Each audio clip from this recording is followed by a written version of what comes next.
Yup, right back at another video, man. Hey, man, we got the odds of this happening are 1 in a million. Hey, man, look, man, y'all know what we came here to do, man. Y'all know what we didn't come here to do, man. We came here to get straight to the point. What we didn't come to do, man, was all that other stuff, man. That being said, man, let's go right to the video. Missed it, and Boy. Boy. That was close. 3 weeks ago, I watched Joel Embiid nearly sink this absolute long bomb. This was insane. But after doing some digging around, I realized that this shot, if it went in, would have been far more insane than any of us could have imagined.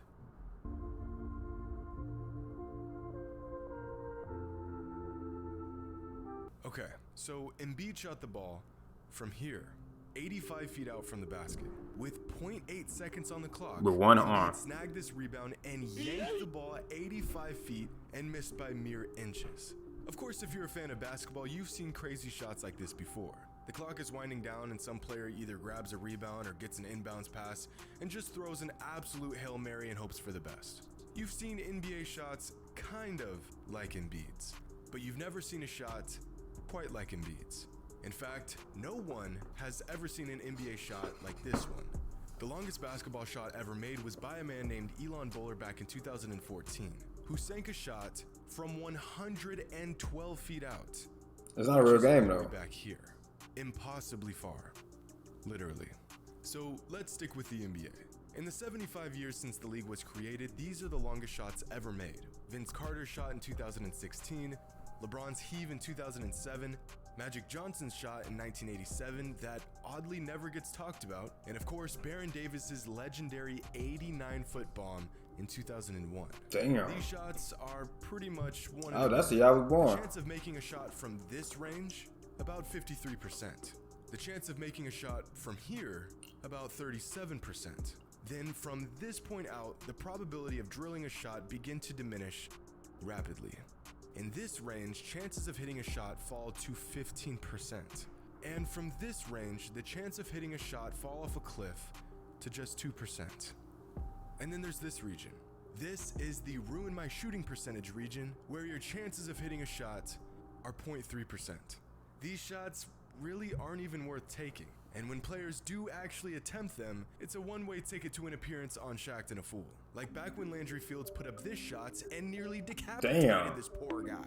Or back when Corey Jefferson threw up this blatantly unnecessary shot Yeah, that with was 8 seconds stupid. left on the clock, and didn't even come remotely close to making it. I mean, by the trajectory of this moonshot, it probably came up so short because it hit the ceiling of the arena. Bro. Jesus, you doing? Or what about the time when Nazir Mohammed put up a shot that Shaq called a full court fadeaway? And when you watch it again, Talk about a full court fadeaway, bro. Oh my God. you have to admit, this man really did shoot a full court fadeaway. Why? Nazir played in the NBA for 18 seasons, and in those 18 seasons, he only attempted 8 3-pointers. And this was one of them. But as bad of a miss as that shot was, it's hard to top the monstrosity that Enes Kanter threw up years ago. Throws a 500-yard touchdown pass. I love this. Back. Damn. This shot never even had a chance. Mans is about as deep as you can get. But really? This is the best you can do? This is not okay. The ball is in the tunnel, for crying out loud. Somebody's got to go get that. Okay. Hell no. So what about deep shots that actually went in, but didn't count? Like back in 2012, when Marcus Camby sank this shot that broke Damn. Davis's record. Except he didn't get it off in time. Or what about this shot from Jay Crowder that would have shattered the record for the longest shot in NBA history? Unfortunately, this shot didn't even count, because it wasn't a shot. It was an inbounds pass. So let's talk How do you about do some that? incredibly deep shots that actually went in and counted. Like this shot that Stephen Curry put up in 2015 against the Grizzlies. Nothing but net from 70 feet out at the buzzer. Here's a casual 79-foot laser by Andre Drummond. One of the longest shots in NBA history made by a man that can't even hit a free throw. What about Zach Randolph's 70-foot buzzer beater against the Kings in 2014? This man hits this insane shot and then walks off the court like he's done it before. Come on, that's a once-in-a-lifetime shot. He threw it. He is not doing that again. On that trip, Trey Burke, 18 points in 34 minutes last night. I stand corrected. Then of course there's the classic LeBron James That's half-speed full court shots from way back in 2003. I remember this clip vividly. That young rookie from the Cavaliers casually hitting full court bombs. You should have seen the look on my 8-year-old face when I found out this wasn't real. But then in 2015, LeBron proved that he could, in fact, hit a shot like this.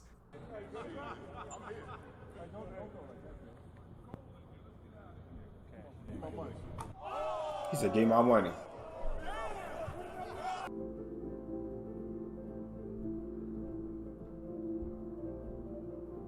Yeah, I mean, that's great and all, but we ain't talking about practice. You gotta do it in a game.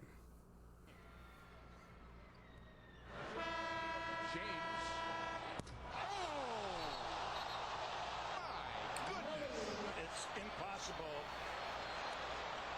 to get that shot off. But as incredible as these shots were, none of them were game-winning or even game-tying shots. Of course, Embiid's would have tied the game, not win it, but it's one thing to throw a shot up as the time runs out. It's a completely different anomaly when a player gets off a deep ball with time running out to win or tie the game. And that's what Joel Embiid almost did. In the history of the NBA, there have been 789 game-winning buzzer beaters. The average distance of these buzzer beaters, just 18 feet. And out of those 789 game-winning buzzer beaters, 749 of them were from less than 30 feet out. 35 game-winning buzzer beaters came from between 30 feet and half court. And just five game winners came from half court to 55 feet out. In fact, some of y'all may remember some of these deep buzzer-beating game winners, like this game winner from Jeremy Lamb against the Toronto Raptors from 48 feet out. Possibly the craziest regular season shot in recent NBA history. The last time someone made a game-winning buzzer beater from at least 48 feet out wasn't in the past 5 seasons. It wasn't in the last 10 or even 20 seasons. Matter of fact, the last time someone hit a shot from at least this far out was before I was even born. They're all standing at the sports arena. Manning against Ellis. Blocked by Mutombo. 1 second. Jackson for the game. Yeah! He jumped before it even went in. He knew it was going there. Jackson and the Nuggets at the buzzer in dramatic fashion.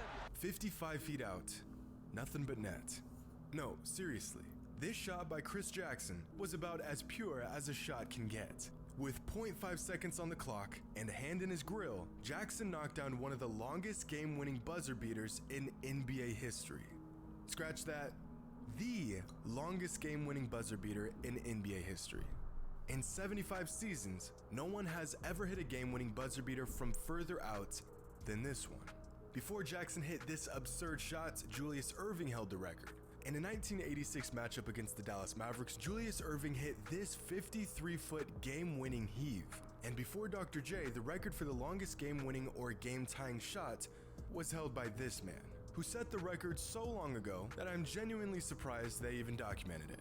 Which means that for 38 seasons, this awkward hop-step chest pass of a heave by Julius Erving was the longest game-winning buzzer beater in NBA. That man did a whole 360. And that's it. That is the complete history of really, really deep game-winning buzzer beaters. This doesn't happen often. In fact, it very rarely happens, which means this entire region of the court, anything past 55 feet, has never seen a game-winning or game-tying buzzer beater in the history of the NBA. Joel Embiid was just inches, maybe even less, from sinking a buzzer beater from here. Of the 2,127 shots Embiid has attempted in his entire career, 898 of them were three-pointers, and just 295 went in. Of those 295 threes, the deepest shot he has ever hit in his career was from 32 feet out. 9 feet from the three-point line, and 53 feet away from the shot that almost was.